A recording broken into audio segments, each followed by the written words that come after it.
Welcome back to our second episode of Empowered Women. This is your host, Priya Dhanda, and I'm super excited for this episode. This show's purpose is to showcase what today's women, modern women, are doing with ambition and passion. The other reason for this show is to inspire women to follow their dreams and to fulfill their purpose in life. I would love to present the next guest that can help other women out there. Our next guest wears so many hats, and when you read her profile, it is definitely more truer that women can do anything and everything. Hitha Palepu is a multi-hyphenate, an entrepreneur, author, speaker, and an investor, and a mom. She's also the CEO of Roshan Pharmaceuticals, where she oversees financing, partnerships, and strategy for the company. She is also the author of 2 books, We're Speaking, The Life Lessons of Kamala Harris, and How to Pack Travel Smart for Any Trip. She also posts hashtag 5SmartReads daily, which allows readers to know the latest news, which books to read, and anything that can enhance your life. Welcome, Hitha. Thank you so much for having me, Priya. It's great to be here. Well, I'm so happy that you're here. I'm so super excited on what we're going to talk about, and then you can tell me everything about yourself. Let's do it. So can we talk about your life a little bit and where it began? And can you tell us about being the daughter of immigrants and how it has shaped you to who you are now? My life began in Syracuse, New York, where I was born, but it did also begin much before that. So my parents, much like many of our viewers and viewers' families, came to this country in the 70s with that $8 in their pocket and a mind full of dreams and a heart full of courage to receive them. So my dad came to the country first. He had graduated from IIT Bombay with his master's in chemistry and wanted to work in the pharmaceutical industry. So his sister and brother sponsored his visa, helped him come to this country. Something most people don't know about my father is he actually lost his hearing when he was 10 years old. And so made it through school with lip reading, studying really hard, and as he will always say, the generosity of his friends in sharing their notes and tutoring and helping him from that age all the way through his master's program. And that he's still close friends with many of these people today is a true testament to friendship and not going it alone. You mentioned a really key thing that we all don't know is that your dad lost his hearing at 10 years old. So that innately taught him to be ambitious, persevere with whatever it could be in life. And I think you have those traits as well. So that's where you are right now, I believe. I agree. I mean, I am who I am because of my parents. In turn, he credits me for becoming an entrepreneur. And he says, it's your college essay that made me recognize how good I am. And I figured, being an entrepreneur didn't work out, could always get a job in industry, or your mom and I would be very happy in a 2-bedroom apartment again. You were off to college, you were settled. We had no doubts that you wouldn't be successful and independent. So 1, I knew that he would be a success just because he is so brilliant and a wonderful leader. And 2, it is just the greatest privilege of my career and my life to have gotten to build 2 companies with him and to help develop some really incredible improved versions of existing products, but more importantly, to have that time with him. As we get older, our time with our parents just falls away as we build our own lives. So to have had these 15 years of hours and days and all this time with my father, yes, at work, but also having fun, has been just such a gift, such an immense gift and privilege. And I feel very, very lucky every single day. Do you feel that you have broken the mold of being the typical South Asian woman by being a multi-hyphenate? I reject that the mold ever existed. Great answer.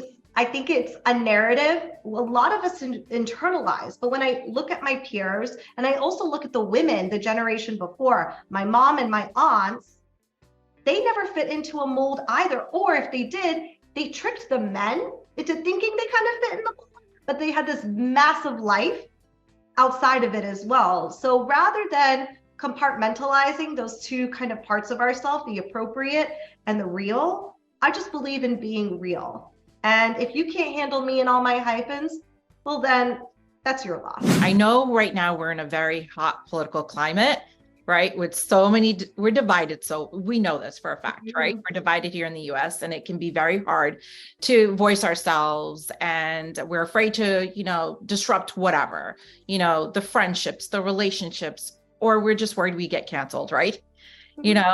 But how did you get into politics, and how did you use your voice to influence others regarding this?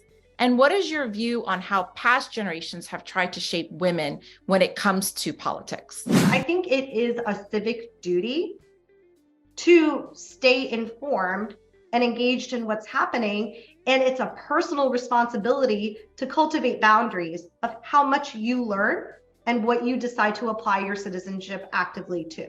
If all you do is read 5 smart reads and then call your congressmen and senators when there is a bill up that you feel very passionately about or against, that is still active citizenship.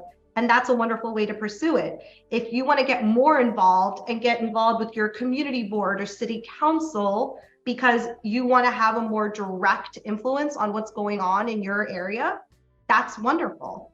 If you support candidates that simply align with your values by donating and volunteering, that's amazing.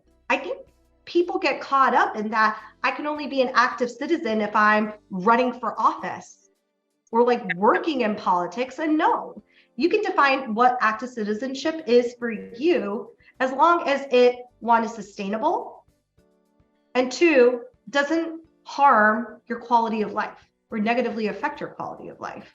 Right. It's very important. So for that, anyone who wants to dip their toe in, pick an issue that you really care about and maybe focus on that. I mean, if you're interested in healthcare, STAT is an incredible news outlet that focuses on healthcare policy, business, etc., that does a lot of reporting on what's happening at both at the federal level and at various state levels. So that's one way to great way to get informed. And the second is to read up on your local paper and see what's happening in your state about different healthcare policies. And you can build a relationship with your local reps there to call and advocate or advocate against bills that you feel passionately about in that sector. So I think sometimes maybe just picking a field or an area first and then practicing citizenship within that is a great way to start. Now let's go to being a CEO.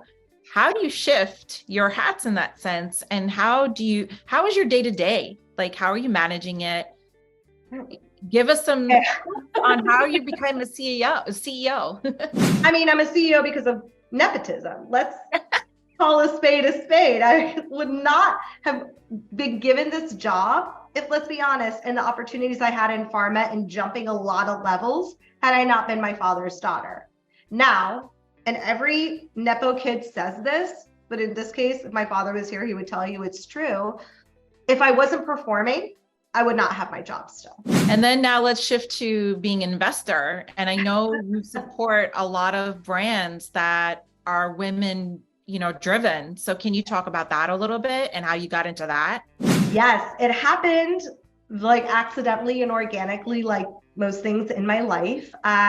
For the beginning of my content creation journey, stumbled upon the brand LaFleur, and I was like, this is solved the what do I wear to work saga I've been having my entire life. These beautifully tailored, always appropriate dresses, and now full range of workwear. And literally sent a cold email to bonjour@mmlafleur.com, built a relationship with their team and their founders. And a couple of years after, we're having coffee with the CEO and catching up, and we're talking about negotiation. And then I stopped and I'm like, why are we talking about negotiation? What's going on? She's like, I'm raising my first round. And I'm like, can I invest? She's like, can you? And I was like, I have money. I can write a $25,000 check. She goes, no. Are you an accredited investor? And I was like, oh, I don't know. Let me check. We checked.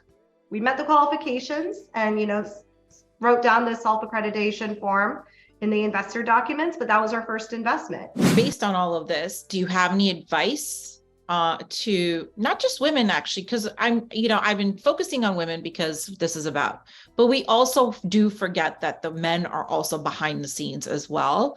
Mm-hmm. Do you have any advice for, women, moms, dads that are out there when it comes time to now the new family dynamics or the new whatever's happening in society at this point? Modeling what you want your children to be is actually very important. So as much as I talk about my parents in this, I need to talk and gush about my mother-in-law, who is a formidable, incredible woman who has raised two really equality values driven sons. She was a working mom who kicked ass in physical therapy and building her own yoga practice. And she was a very present parent, but she nurtured in her children at a very young age. You do your dishes, you keep your rooms clean. There was never this, oh, I'm your mom and I do everything because I'm a woman. There was that you live here, you contribute as well. And that is a sensibility that we are raising with our own son. My dad always said, and I'm sure you've heard this, I don't mind is a devil's workshop, right? And I feel that if you're not constantly trying to stimulate yourself, you're going to lose your brain capacity, or you're going to feel down as a person. So I think everybody should be always constantly trying to try a new thing. My rule is try one new thing daily. That's impressive. I, on the other hand, I'm like a creature of comfort. Like I reread old favorite books. I have not learned a new crochet stitch in years. And I'm very okay with being mediocre or finding comfort and prioritizing those sort of comfortable tasks. Because I think in a day-to-day basis, my day and your job is also, it's chaotic and there's a lot changing at any given time. So having and protecting certain things that just bring me pleasure and actively not pursuing any kind of commercial or business focused component to it, I don't think I'll ever write a romance novel, because reading them just brings me so much pleasure that if it becomes my work, I don't, that's at this stage, it's not something I'm willing to give up because it makes me so happy. I love needlepoint. People are like, you should finish and sell your needlepoints. I go, you know what? I'm actually very happy that they're all just sitting in a box in my closet.